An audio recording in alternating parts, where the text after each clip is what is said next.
In this video, we are talking about how exactly to not get scammed on Upwork. And frankly, there's no time to waste on this, so let's dive in.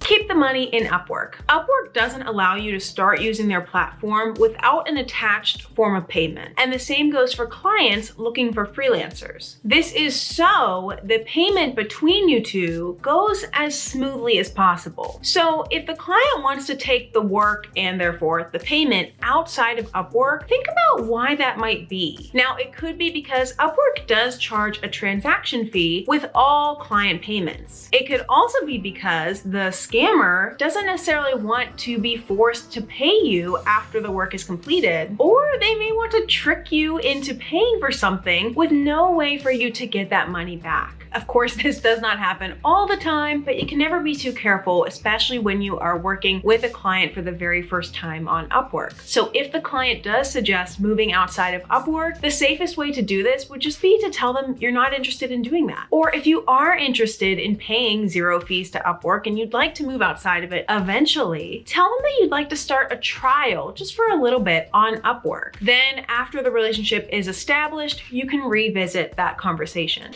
Creep on the client. Check out the reviews that past freelancers have left on that client's page. Are there even any? No reviews for that client can mean that the client is brand new to Upwork, and thus they need to work just as hard as any beginner freelancer to impress the candidates that they're looking to talk to and inevitably the talent that they're looking for. Also, check out the reviews that they've left for other freelancers as well. Consistently bad reviews from that client could mean that they're difficult to work with. If you're applying for a job outside of Upwork, you're probably going to be researching that person or that company pretty extensively so you can get the big picture of what they're all about, if they're a legit company, and basically getting a full picture of who they are so you can use it to your advantage when you're applying. Upwork should be no different. And if the client isn't giving either their full name or the name of their company, giving you nothing to research, I would take that as a red flag personally, and I would just move on to the next one. And I do have a pro tip on this because this has happened to me before in the past. If you are talking to a client or a company and they seem to be kind of scammy, you can always go find that company on LinkedIn. A, make sure it's a legit company, and two, see if you can find a hiring manager or someone who might be related to the job that you're applying for and directly message them. Tell them that you are in the job application process and that you essentially just wanted to make sure it was legit. If you feel uncomfortable asking that question outright, you can always make up a question that's related to the job and maybe specifically your application process so that they would need to know specifically that you're applying to the job and that you're in process. But basically you want to double check that the job is legitimate and the application process is legitimate and that the company is legitimate and that they know who you are. It might seem a little awkward, but totally better safe than sorry.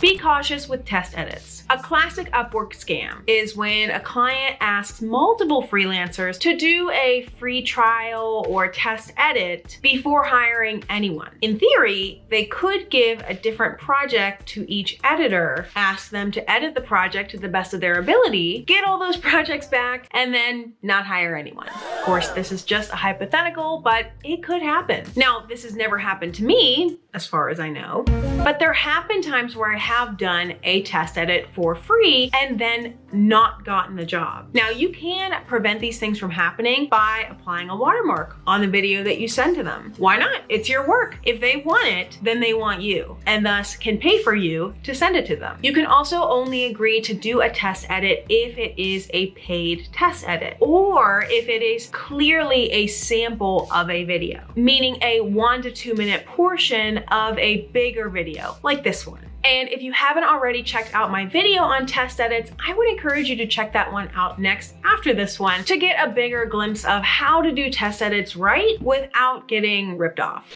Don't send any personal info. This includes your full name, your address, your phone number, your social security number, even your email address, or any other information that is used to personally identify you. If a client on Upwork is asking for this personal information from you, it is a huge red flag because you do not need to give them any personal information because Upwork takes care of all of that for you. Therefore, you should report this client immediately to Upwork. Upwork handles all of your personal and tax information so that you do not need to share it with anybody else on the platform. Sharing personal information on Upwork can lead to identity theft and tax fraud and other scams. So it's always better to be safe than sorry. Don't start any work until the job is accepted. Now, pulling from my bit about test edits, it is okay to do a test edit for a client, even though you're not necessarily protected by Upwork. And what the client should be doing is making a separate job titled test edit that then you can accept and work through and communicate through before accepting the actual main job. But when it comes to that main job and actually starting the work, do not start any official work for a client until that job is accepted with the rate conditions that you two have agreed upon. It's at that point that you can start actually discussing details of the job and where you can officially start logging your time if you are on an hourly rate or in a milestone rate. This prevents you ultimately from getting screwed by the client by doing work for the client without having a way to track your time, which is how it works on Upwork. When you accept a job, then you can start officially tracking your time. If we haven't met yet, I'm Colleen, and in this channel, I teach you how to get a video editing job and how to get paid doing what you love. For more tips on that, and if you are interested in video editing, creativity, freelance lifestyle, this whole world, I'd so appreciate if you can 1, like this video, and 2, hit subscribe, and I'd so appreciate you for doing that. And for more details on how to become a YouTube video editor with specifically Premiere Pro and to get yourself a free month of Skillshare, I'd so appreciate if you can click the link in the description below to check out my Skillshare class.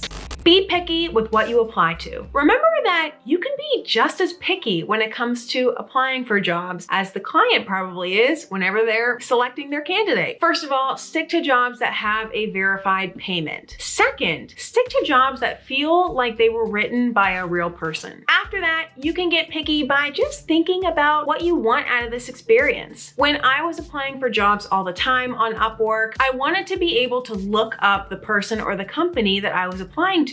A, so I'd know they were real, and B, so I had specific things to talk about in my cover letter. I also wanted to feel some kind of attachment to either the channel that they were trying to build or the kind of person that it seemed like they were, so that again, I could use that in my application, but also because I do want to feel connected to all of my clients in some sort of way. Now, you might be picky in a different way in terms of what you prefer out of your clients and out of your freelance experience, but gosh darn it, have some standards. Clients get to have all these rules that they go by to pick someone. So why shouldn't we be just as picky? Always have a contract outside of Upwork. If you're trying to avoid the fees and you want to move outside of Upwork, I've been there. I get it. But first of all, I don't really suggest this unless you've already established trust by exchanging money on Upwork. But secondly, it's really important to have some sort of written agreement on the ground rules between you and the client and how you're going to work together. Honestly, if I can remember anything from Judge Judy, even an agreement over email is a sort of a contract that you can work with, just for the fact that it is a written statement of the rules that you two are going to be going by and you both agree to it. But the ideal scenario would be for you to write up your own version of a contract that works for you with the rate that you two agreed upon and the workload that you two agreed upon. But the ideal scenario is if you have a contract written up detailing the terms that you and the client have already discussed, the amount of work, the rate they'll be paying you, how often you should expect payment, how long they have to pay you, how long this agreement stands for, etc. This can only benefit you as a freelancer, and it keeps the power in your hands if anything were to happen,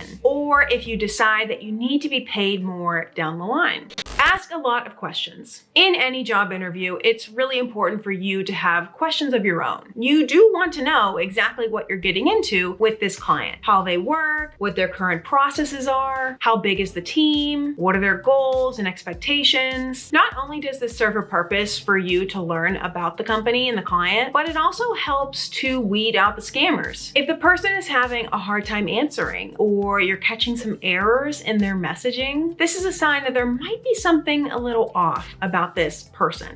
Don't let anyone else use your account. Of course, this is a given, but in no situation is it ever a good idea for anyone else but you to be having access to your account. Your Upwork account has personal information of yours on it, so handing out the login to it is kind of similar to handing out the PIN to your ATM. Not a good idea. I only bring this up because there are apparently scams out there where clients are contacting freelancers and trying to work out some sort of deal where they get to use your account and then in return they give you a review or send you money. It doesn't matter what their offer is. It's absolutely a scam and you should report them immediately to Upwork. Remember why you're using Upwork. There is a reason why you're paying 10 to 20% on all of your earnings on Upwork, and why clients are paying a transaction fee as well. You're paying for protection. You're paying for a safe way to find and contact clients you otherwise would probably never find on bigger sites like LinkedIn or Indeed. Both clients and freelancers should want to use it for protection. So if someone is violating Upwork's rules or trying to push you off of the platform in some way, that can be a really big red flag that they are trying to avoid Upwork's strong hand coming down and preventing them from scamming you in some way. So if you're a beginner starting to look for jobs on Upwork, just stay there. Take advantage of the safety that Upwork provides you before you get out into the real world. Overall, just be cautious when you're applying to jobs on Upwork. And if you run into any situation where you feel like the client is being a little sketch, 1, don't be afraid to cut off communication from them, and 2, report them on Upwork. You may be doing someone in the future a favor. And hey, we've been talking about Upwork this whole time, but I love talking about Upwork and I love helping you maximize your Upwork potential so that you can fight through that competition and get jobs on Upwork, because I know it's really hard. So if you are interested in a step-by-step walkthrough on how to really maximize your Upwork potential when it comes to your application, I'd appreciate if you can check that video out next. Again, be sure to subscribe for more tips on video editing, creativity, and freelance lifestyle, and of course, Upwork. Thank you to my team. Again, I am Colleen, and I'll catch you guys on the next video. Have the best one.